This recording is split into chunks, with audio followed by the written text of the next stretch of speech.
This is my presentation for character assignment 2. We're going to start off with the retopology. So here is Batman in all his glory.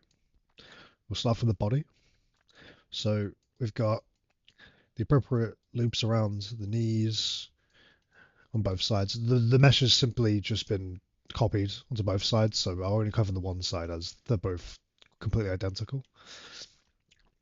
There's the correct loops around the muscle groups, and then there's also the U on the shoulder for the correct deformation. It's a bit of pinching up here, but I couldn't get that to fix. So we then got the um, the arms. So a quick context: the way I've done the arms made unwrapping quite annoying.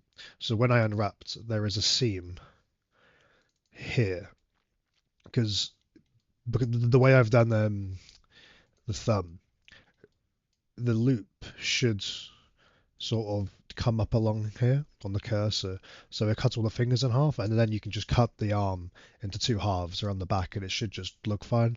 But because I did this, well, because I didn't consider having hands in the original model, they were just going to be cubes that were shaped to look like a fist.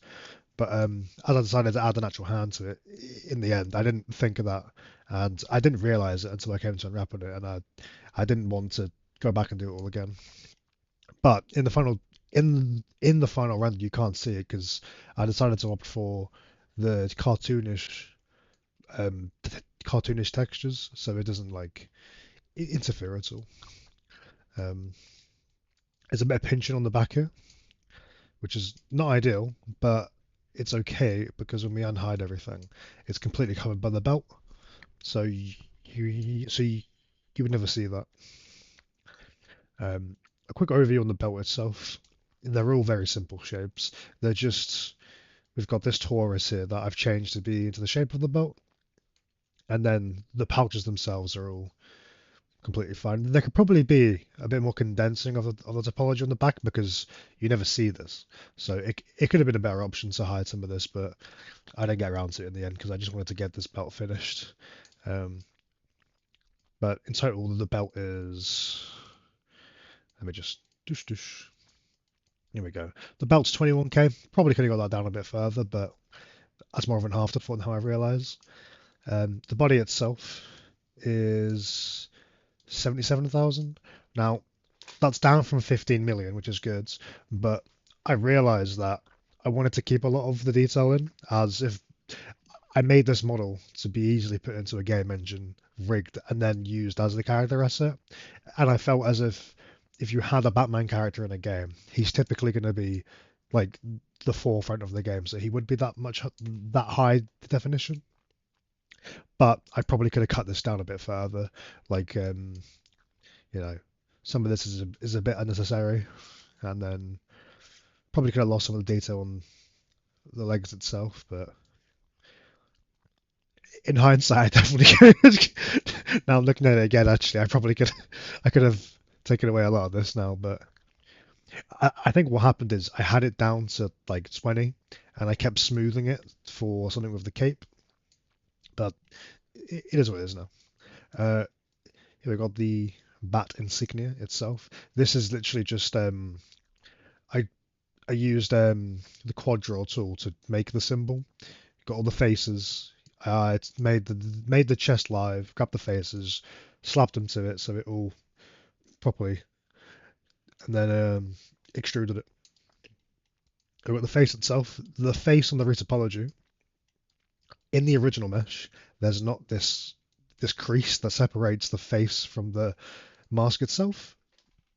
But to do that, I just extruded the face inwards a bit, and added some of the supporting lines. So when it was smoothed, it like kept its shape, and it adds to the face. I'm not very happy with the face because he's got quite a wide head. If you see, like his nose looks too big, and I really tried to get the sort of curve on the eyebrows, like where Batman typically has quite like an angry pose on his face, and I thought it could have looked cool, but I really couldn't figure out how to get that to look correctly. The the ears differ from the original mesh quite a lot, because I wasn't happy with them in the first place. So I sort of went for the Arkham look where they're more smooth, pointy, but then they sort of curl off to the side though. I believe in the retopology. I also gave him more of a neck because he didn't have a nice neck before. Also some pinch in there, which is not ideal, but is what it is. Now the cape itself, there's actually a story to tell. So if I come to this after it loads, I will pause this while it loads. Here we go. Oh, that's the wrong one. Embarrassing. Here we go. So this is all pretty much the same mesh. Let me just get rid of that real quick. Is it this one? Yeah, we can get rid of that. On this mesh, I broke something here, but this is not important as we're focusing on the other one. So a step I will cover shortly is the weight painting. I didn't want to use Endcloth in Unreal. No, I didn't want to use Endcloth in Maya because I know how to use weight painting in Unreal. So originally I thought having this stencil topology, which is by itself 200k tries, I thought Unreal would just sort of tank this and it would do the weight painting accordingly. But as I'll get to in a bit, did not work at all. So that ended up with me coming back to the original mesh and it's even called Cape Fix. I I just got the same one. I hand deleted a lot of them. You can see here where I've obviously just cut away the tries. Probably could have um done with less here, but it was one of those. I just wanted to get the back of it fixed because I was looking forward to like doing the weight painting, and I didn't get back to fixing it. But there's quite a clear. You can't see it when you click away, but on the actual on the wireframe itself, you can see the difference. And it would have been better if I cut away some of this. But I just cut away loads of it, cut off this bottom section, I made it again, and it works completely perfectly. So that is pretty much all there is on the retopology. Bring up the UVs. Let me turn it down for you. So these are the UVs. This is the seam I was talking about before. I had to sort of jank my way around this. So I managed to hide the seams along the top of the spikes on the arms. But then the goal was to... Oh, can I just... Nope. There we go. The goal was, if you see here, have this continuously follow up and then go under the arm. But the way I did it didn't really cater for that. So maybe if the hand was turned 90 degrees, and I could have had this seam coming all the way up the end of the arm, and it's more or less connect to this one here. But because I didn't think of having these hands in the first place, that wasn't really in the cards. So I just did my best to sort of keep the thumb its own segment, and then all this. But also, considering the textures in the end, you don't notice it. If I decided to make this character more realistic, with a cartoon, if I decided to make this character more realistic, where these lines would matter, where these seams would matter more, would have definitely had to go back and fix it. But I'd settled on the cartoonish art style, so it wasn't really that important at this point. I didn't think it works for its purpose essentially. And then oh, didn't mean to do that. So we've got the face here, which takes up the majority of space because it doesn't need to because of the colors in theory, but just for like practical sense, I was like the face should take up the most. Originally, this space here, we can unhide everything. We go to this. Oh, select. There we go. We can get the cape. There we go. Originally the cape was here, but the cape is now its own texture space because it was originally retopologized when it was 200k. But as I said before, there was the issues with weight painting, so I came back, removed it from this one, and now it's its own separate one. But this is only a 1k texture because it doesn't need to be that high. Probably could have fit it in here, but after the fact, I just wanted to get that one fixed and out of the way. So there's a lot of shells for the hands here, whereas I would have preferred them to be less. If we just focus on the left side, You've got the shells for the spikes and the hands. They're not as flat as I wanted, but as I said, it's because I didn't do the thumb correctly. But it is all there.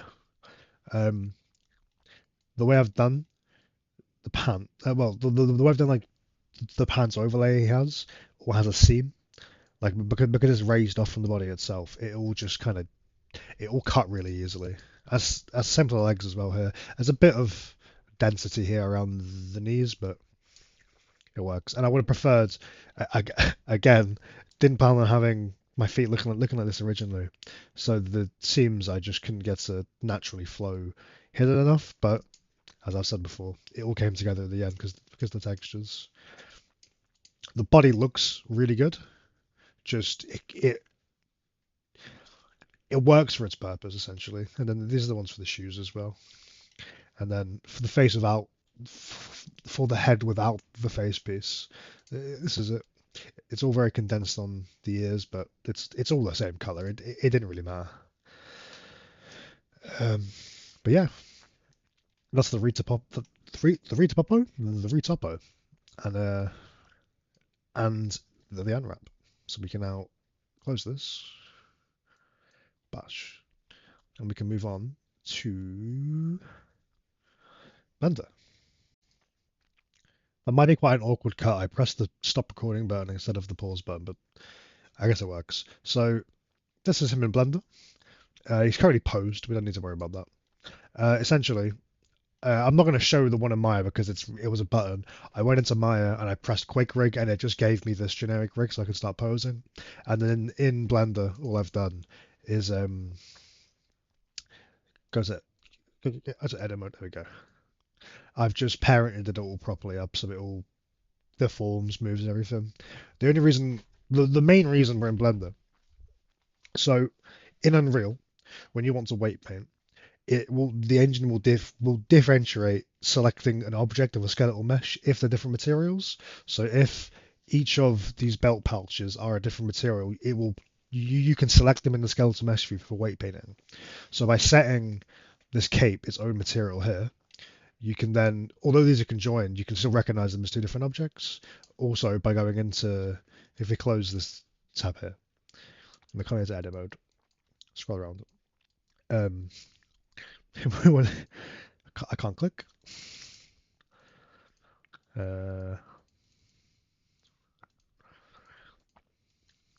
It's awkward. Okay, select, edit. Oh, this isn't it. Nope. Let me just pause this for 1 second. Took me literally 1 second to grab that. So you come into Blender, you you can obviously differentiate them because the materials and because the verts aren't connected. So you come into Blender, you get the body, and because you've parented the rig to the body, you then come up here, and then you can select the different parts, and it'll tell you like, well, if we just deselect everything real quick. So if I select the right arm, this is everything that's weight painted basically with the arms. So you grab the neck one. Let's go back here and deselect that. And that one. So to base when it comes to the weight painting and simulating all the cloth and Unreal, you need to parent the cape to the body. So I selected this part of the neck, which is just the chest, and then I paired it to that. And then this is the only reason we're in Blender essentially, because I don't know how to do this in Maya. It's just so we can parent these two together. So in Unreal, it recognizes the cape as a skeletal mesh, as a part of the skeletal mesh, because it wouldn't do it before. So that's pretty much the most important thing here. So now that's all set up, we come into Substance, and this is the beautiful textures. There we go. Oh, I can't spin. There we go. So the process for this, I used the plastic matte color, applied it to I applied it about, what's this, 10, 15 times. use the mask to separate all the different areas, and then for detail wise, I pretty much just played around with putting on like smart materials, playing with everything. But in the end, I realized because I've made this such cartoonish proportions, putting as much as I wanted to give this character more detail, give him more like a grainy look to some of like his parts here. Like I wanted to have some of the actual suit itself look like more dense. But as here with this example, it just doesn't look very good. It's a shame. I was really hoping to make this look like a really detailed action figure almost, but it just didn't look right, and it just doesn't look right here. Ignoring the seam issue, it just doesn't fit. So we've opted just to have fun pretty much with all this base material. So what I've done is just put all this material, change the colors. I gave the belt more of a metal look here, and then underneath the arms and this chest bit here, I have an action figure of this suit, and I just pretty much painted in where like some of the painted lines in are on that, so it looks more like it's been, handcrafted almost. But yeah, the textures are very simple. I was hoping to make them more as a bit of like where these shadows are here. I have just painted them in with this lines, but yeah, and then for the eyes themselves, I've just made them emissive. Uh, and then a technical sort of error I had while I was painting. Uh, if for any reason you took the cape off, you would just see, if I give you an example by like adding a paint layer, and then I get a color and draw it. If you see here, I had to clean this up because it's quite hard to clean this up, but it sort of overspills here. And if you ever to take the cape off to look at the mesh itself, you just see this pretty much, and we don't want that. So I had to fix that. Um, bit unoptimized. We don't need these cape textures here because on the final mesh, it's a different combined one. There's like three materials for the final mesh, one for the body and sorry, two materials, one for the body and one for the cape. Just the body mesh only uses the body map, and the cape one uses the retopology off the retopology cape mesh. It's all very complicated. I did the whole thing very backwards because I kind of have to go back and fix problems, but this is what the textures are like in the end. And then the final step is coming into Unreal.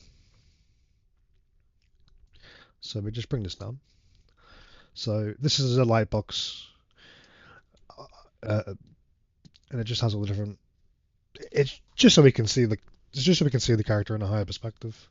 Higher perspective, high resolution. It's just that.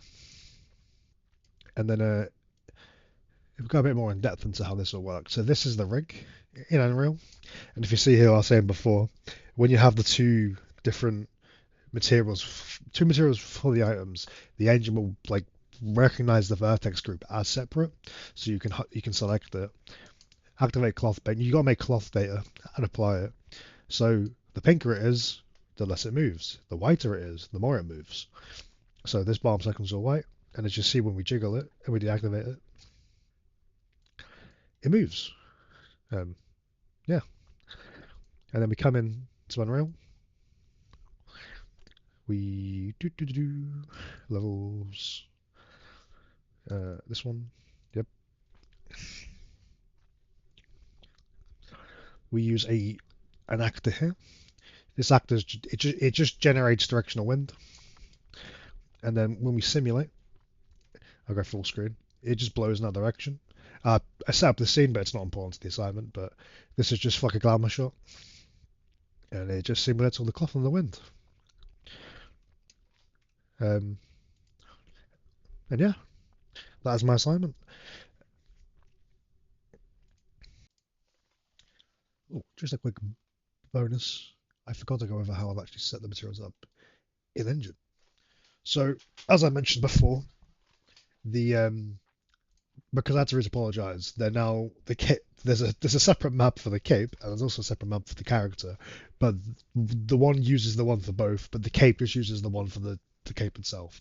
Very unoptimized. Could do it better, but so this is just how it's set up. The I've just plugged in all the channels into the corresponding place.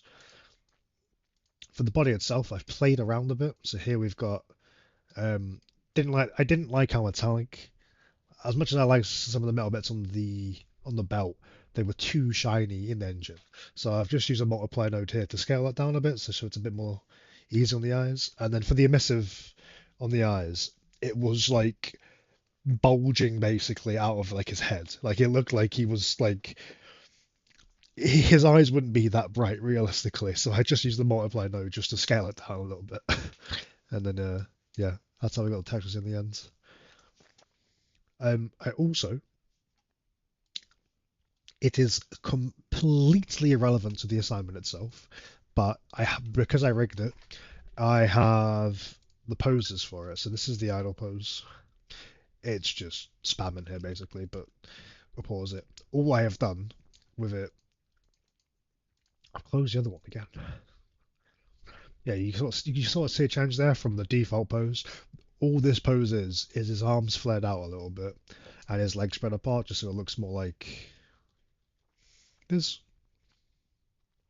But yeah, that's everything.